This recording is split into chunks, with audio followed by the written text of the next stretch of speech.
Retirees, this is a warning you can't afford to ignore. What came out of Jackson Hole last week is being celebrated on Wall Street. But if you're retired or planning on retiring, what the Fed announced could be a kill shot to your savings. And here's why. Markets are on a sugar high, but history shows what feels good today can devastate your income, your savings, and even the strength of the dollar tomorrow. Federal Reserve Chair Jerome Powell indicated that rate cuts are on the way, with markets pricing in an 85% chance of a September cut, with more to follow by the end of the year. On paper, this sounds like good news. Lower rates boost stocks, make loans cheaper, and give the economy a sugar rush. But other countries that have tried to prop up growth with artificially low rates like Turkey, Argentina, and Venezuela have ended up in the same trap: a weaker currency, higher inflation, and shrinking purchasing power for ordinary people. Here's what this means in real terms. Your income after inflation, meaning your real yield, is collapsing. Picture this. If you have $500,000 in CDs earning 4%, that's $20,000 a year. But with inflation at 3%, your real gain is just $5,000. Now imagine the Fed cuts interest rates to 3.25%. Suddenly your income falls again, and to keep up with rising costs like groceries, utilities, and healthcare, you're forced to start dipping into your principal. Every withdrawal shrinks your base, so each year your income shrinks further and further. Given the circumstances, it's no wonder why most Americans say they fear running out of money more than death itself.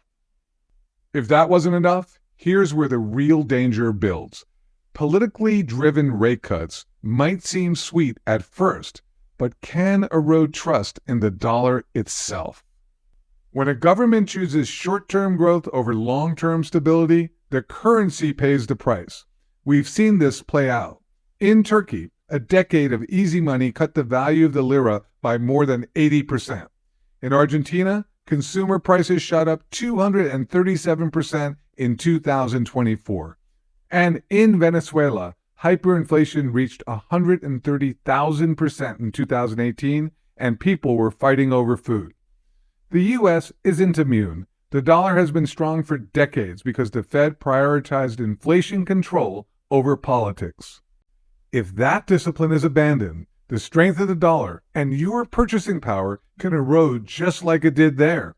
And history proves it. In the late 1970s, runaway inflation gutted the dollar and crushed retirees living on fixed income.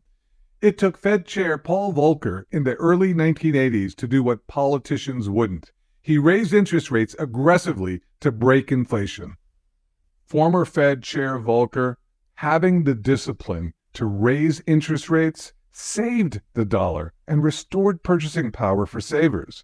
Today, the Fed is walking away from that discipline. When the Fed lowers interest rates, retirees pay the highest price because fixed incomes don't adjust. Your Social Security check, it buys less every year. Your savings, it earns less while costs rise faster. Your retirement plan, it becomes a shrinking target you can't hit. That's the cost of political convenience. Regardless of what happens with interest rates, here's the part that most people don't see. Even if policy changed tomorrow, we're facing forces that could make the problem much, much worse. By 2034, older adults will outnumber children for the first time in U.S. history. That shift means more savers pulling out of risk assets and moving into cash and bonds. At the same time, keeping up with demand globally for transportation, power, water, and telecommunications could cost more than $3 trillion each year, money that simply hasn't been there up to now. Translation: money gets more expensive, inflation stays sticky, and rate cuts just pour gasoline on the fire. There is one market that already understands what's happening: gold.